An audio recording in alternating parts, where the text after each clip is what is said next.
안녕하세요. 동아일보 이진환 의학 전문기자입니다. 톡투 건강 이번 주제는요. 잠깐만. 통계청에 따르면요. 2016년 암으로 인한 사망 원인 바로 1위 바로 폐암입니다. 이번 주제는 폐암에 대해서 이야기를 나눠보겠는데요. 자, 폐암은 초기에 발견하기가 되게 어려운 질환입니다. 특히 최근에 김한길 의원 여러분 잘 보셨지만 폐암으로 지금 투병 생활을 하고 계시죠. 그만큼 폐암은 누구에게나 올 수 있는 질환입니다. 자, 더 진행하기 전에 먼저 구독과 좋아요 꼭 눌러주시고요. 바로 진행하도록 하겠습니다. 폐암의 예방과 치료 그뿐만 아니라 천식 그 다음에 결핵의 퇴치에 앞장서온 그 공로를 인정받아 2016년 바로 대통령 표창까지 수상한 아주 유명한 교수 있습니다. 네, 안녕하십니까. 대통령 표창 맞으신 거죠? 아유, 과찬 부끄럽습니다. 폐암의 발생의 가장 큰 요인은 네네. 흡연이죠. 네, 흡연이 폐암의 네. 한 70% 이상을 네. 원인을 담당하고 있고요. 네네. 근데 흡연하지 않는데도 폐암 걸리시는 분들이 주위에 계세요. 그렇죠. 특히 여성분들 네. 같은 경우에 네. 흡연한 적이 전혀 없는데 전혀 없죠. 예, 그런 경우에는 이제 우리 생활에서 노출되는 각종 이제 유해 물질, 그 중에도 라돈이라든지 라돈. 또 그 밖에 이제 라돈 여러 가지 네. 유기 화합물 네네. 그런 거에 이제 노출되거나 또는 대기 오염 네. 여러 가지 요인들이 있죠. 그리고 이제 직업적인 요인으로 네네. 중금속이나 이런 데 노출돼서 오는 경우도 있고 요즘은 좀 적지만 예전에 그 성면 같은 물질을 우리 건축자재로 많이 썼습니다. 그래서 네네. 성면에 노출되는 그런 직업을 가지신 분들 또 그런 거를 가진 집에 사시다가 성면의 몸 안에 들어와서 네. 그것이 2차적으로 폐암으로 발병되는 경우도 있습니다. 폐암을 네네. 이 여러 가지 암세포형으로 나누는데 네네. 그 중에 상피세포암이라고 있습니다. 상피세포. 예, 세포형의 세포형이. 한 가지인데 네. 이 상피세포암은 거의 90% 이상이 네. 이 흡연하고의 관련성이 상당히 높고 또 이제 세포 모양이 조금 작아서 소세포라는 그런 암종이 있습니다. 폐암 중에. 네네. 그런 경우도 이 흡연이 상당한 영향을 미치는 것으로 되어 있습니다. 야. 그뿐만이 아니라 네. 여성분들 같은 경우에 남편이 담배를 피게 되면 네. 간접 간접 흡연을 하지 않게 됩니까? 네, 그죠? 네, 그 네. 간접 흡연은 장기간 노출되게 되면 역시 마찬가지로 비흡연 분이더라도 약 네. 2배 정도 폐암의 발병 위험을 높이는 것으로 되어 있습니다. 담배를 필 때 담배를 못 끊는 이유가 네네. 이 니코틴 성분 때문이죠. 네네. 근데 이제 우리가 담배를 피게 되면 네. 그 성분 외에 다른 유기화합 물질이 같이 네네. 수천 가지가 같이 들어갑니다. 네. 근데 그 중에는 한 60여 가지가 네. 암을 유발할 수 있는 그런 물질로 되어 있거든요. 그렇죠. 근데 이제 그런 부분을 좀 줄인 것입니다. 액상형이라든지 관련형 전자담배는. 그렇지만 거기에도 니코틴 성분이 들어가 있어서 네네. 우리가 담배 피는 그런 효과를 유지하고 있기 때문에 단기적으로는 조금 그 흡연으로 인한 네. 유해성을 좀 줄일 수는 있겠지만 네네. 아직 나온 지가 몇 해 안 돼서 네네. 이 장기적인 오래 노출됐을 때 영향에 대해서는 네네. 아직 그 불분명한 그런 상황입니다. 그래서 이런 이 전자담배이더라도 네. 너무 신봉하지 마시고 가급적이면 니코틴 성분도 좋은 게 아니고 결국 담배를 완전히 금연할 수 있는 그런 방법은 아니기 때문에 네네. 피하시는 것이 좋고 결국은 금연을 하셔야 됩니다. 기침이라든지 네. 가래에 피가 섞여 나온다. 특히 이제 그런 피가 섞여 나오는 경우도 반복이 되는 경우, 한 번이 아니고 일회성이 아니고 네네. 자꾸 반복이 되는 경우, 네네. 그런 경우 한 번쯤은 폐암을 의심해 보셔야 근데 되고요. 그런 경우는 되게 말기에 가깝지 예, 않습니까? 예. 그래서 제가 지금 말씀드리는 거는 네네. 국소 증상이에요. 이제 네. 폐암이 생기면 그 암 주변에서 생길 수 있는 증상인데, 네. 그럼 아까 이제 우리 기자님께서 말씀 주셨듯이 증상이 없는 경우도 많아요. 네. 그래서 어떤 분들은 건강 검진을 했더니 이상이 발견돼서 병원에 왔는데 암이 의심된다고 하니까 상당히 깜짝 놀라시고 네. 저도 안타까운 그런 경우를 경험하는데요. 네. 그 왜 그러냐면은 이 폐에는 네. 이 감각신경이 없어요. 그래서 아프다. 뭐 네, 이런 증상이 없어요. 그래서 어느 정도 증상이 생길 때는 네. 병이 좀 진행된 경우도 생길 수가 있어요. 증상이. 네네. 그렇지만은 초기에도 네. 앞서 말씀드렸듯이 기침이라든지 혈담 이런 걸로 오실 수가 있는데 혈담, 가래에 피가 좀 묻어 나오는 경우 네네. 올 수가 있는데 이런 것을 폐암의 국소 증상이라고 말씀을 드려요. 근데 폐암이 이제 국소에서 조금 진행돼서 주변으로 침투를 하게 되면 네네. 어떤 경우에는 목이 쉰다든지 또 어떤 경우에는 이제 가슴에 조금 심한 흉통이 오는 경우가 있어요. 흉통이 오는 거는 그 흉막에 네. 암세포가 침범이 되면 잘 발생을 하고요. 이미 전이가 된 네. 거네요. 와. 또 우리 그 신경을 건드리면 목소리가 쉬는 경우가 있습니다. 이런 네. 경우는 이제 국소적으로 네. 진행된 이제 폐암의 가능성이 폐암이라면 그나마 폐암이, 국소적이기 때문에 네. 그나마 좀 치료의 가능성도 좀 네, 있을 수 높죠. 있겠네요. 네. 그리고 이제 간혹은 이제 원격 전이 원격 폐암이 딴 데로 흘러 들어가서 오는 증상인데 네. 예를 들면 많이 가는 곳이 뼈에 많이 가거든요. 그럼 뼈에 척추뼈, 또 갈비뼈, 골반뼈 여러 뼈에 다 갈 수가 있어요. 네네. 그러면 이제 그 부위에 통증이 와서 병원에 찾게 되시는 경우도 있고요. 네네. 또 어떤 경우에는 이제 한 10%에서는 발견 당시에 뇌로 침투가 돼서 와. 두통이 온다든지 네. 또는 마비 증상이 온다든지 네네. 어지럼증이 온다든지 그래서 병원을 찾는 분이 있어요. 이거는 전이에 의한 증상, 조금 안 좋은 증상이죠. 그리고 조금 드물지만 우리 이제 암에 걸리신 분들 보면 좀 많이 진행되시면 체중이 많이 빠지시고 또 몸이 많이 쇠해지세요. 그런 거는 호르몬, 암에서 분비되는 호르몬에 의해서 또 그런 증상이 오실 수가 있어요. 그래서 그런 증상으로 나눌 수가 있어요. 네네. 다시 정리해드리면 네네. 국소 증상, 네. 또 국소적으로 진행된 증상, 또 전이에 의한 증상, 또 호르몬 분비에 의한 증상 이런 걸로 나눌 수가 있는데 이런 증상이 반드시 나타나는 것도 아니고 또 서로 혼재돼서 나타날 수도 있고 그래서 네. 환자분들이 이게 정말 암의 증상인지 또 다른 가벼운 병의 증상일 수도 있거든요. 네. 그래서 일단 호흡기 증상이 반복적으로 생길 때는 병원을 찾아서 전문가의 한번 검진을 받아보시는 걸 추천을 드립니다. 저희가 이제 의학적으로는 네. 맥감년 이렇게 표시를 해요. 그래서 하루에 한 값씩 네. 10년을 폈으면 10감년, 식감요. 또 20년을 폈으면 20감년이 되는데 네네. 적어도 네. 20감년 이상의 흡연력을 가지신 분은 네. 폐암의 고유형군에 속합니다. 필요한 경우에는 방사선 CT 촬영, 네. 저설량 시티요. 예, 저설량 CT 촬영 네네. 그런 걸 한 번쯤은 네네. 예, 흡연력이 많으신 분들은 해보시는 것이 좋고요. 네.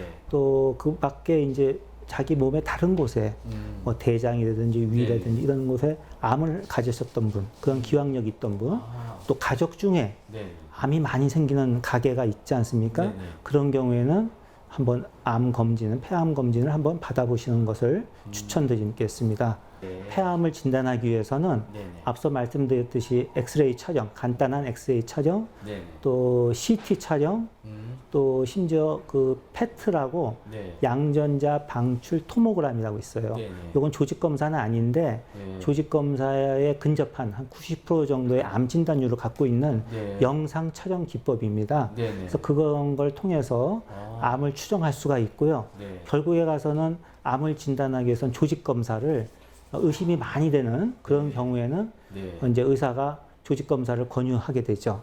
그래서 저희가 이제 조직 검사를 할 때는 이제 암이 어느 부위에 생겼느냐, 암이 폐 중심 부위에 생겼느냐, 네. 말초 부위에 생겼느냐에 따라 이 접근 방법이 달라집니다. 그래서 중심 부위에 생긴 부위는 네네. 우리가 기관지 내시경이라는 아이고, 그런 기관지 방법을 내시경. 통해서 네. 들어가서 암세포를 확인하고 네. 그 부위의 조직을 조금 뜯어서 네. 이 병리 검사를 진행하게 되고요. 네네. 이제 폐 이제 좀 깊은 곳에 생긴 경우는 네네. 우리가 기관지 내시경으로 볼 수가 없어요. 네네. 그래서 그런 경우에는 다른 방법을 통하는데 네. 거기에는 두 가지 방법이 있습니다. 첫째는 기관지 내시경과 같이 네. 이 투시 방사선이라는 검사 방법이 있어요. 그걸 같이 혼합시키고 또 요즘은 초음파 기관지 내시경이라는 방법이 있어요. 그런 세 가지 방법을 네네. 다 믹스해가지고 그 암세포를 암덩어리를 찾아가는 거예요. 그 길을 네네. 찾아가서 조직 검사하는 그런 방법이 있고요. 네네. 또 하나는 전에부터 해오던 방법인데 네네. 영상 도구를 이 투시 영상을 통해서 바늘로 피부를 통해서 그 부위를 찔러서 네네. 바늘로 이 암 조직을 뽑아내는 거죠.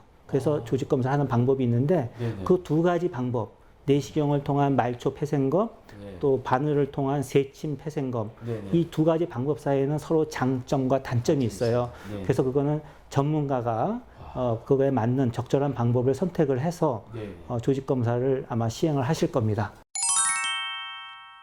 수술하게 되면은 네. 참 운이 좋은 경우라고 운이 생각을 좋은 경우죠. 합니다, 오히려. 네. 그래서 우리가 전체 폐암 환자를 100으로 봤을 때 네. 한 25% 환자만이 수술 받을 수가 있어요. 그리고 수술 받을 수 있는 환자를 100으로 보면 네네. 그 환자분들의 한 15% 내지 20%는 건강이 나빠서 또 못 받으시는 분이 있어요. 그래서 그렇게 보면은 네. 전체 폐암의 한 20%, 또 많게 보면 한 25% 정도가 수술 받을 수 있고, 나머지 환자분들은 몸의 건강 상태가 나빠서 못 받으시는 분도 있고, 더 많은 경우는 암이 진행돼서 수술을 못 받으시는 경우가 있습니다.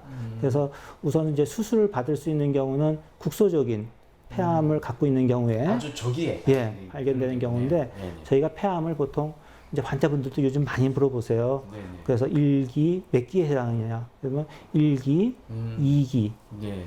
때로는 3기 초반까지는 저희가 수술적 요법을 1차적 치료로 권장을 해드리고요. 3기 같은 경우에는 초반이어도 조금 진행된 경우이기 때문에 바로 수술하지 않고 항암 치료나 방사선 치료를 먼저 해요. 그래서 암세포를 조금 줄인 다음에 수술하면 조금 더 성공률을 높일 수 있다는 그런 보고도 있어서 네네. 그렇게 하는 경우도 꽤 있습니다. 크게 나눠보면 약물 치료, 약물 치료.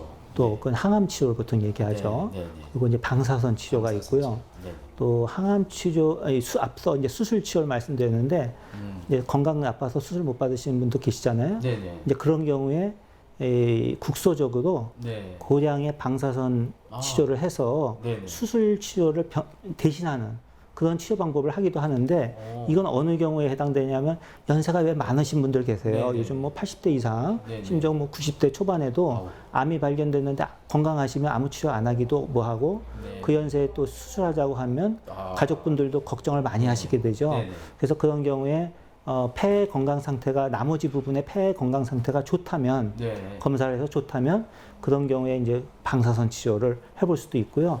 또 고주파 치료라고 있어요. 고주파 전기 치료를 해서 전류를 그걸 흘려가지고 태워버리는 거예요. 태워버리는 네, 거죠. 네. 그런 국소적인 네네. 수술 외적인 방법으로 암을 이제 치료하려고 노력하기도 하고요. 네네.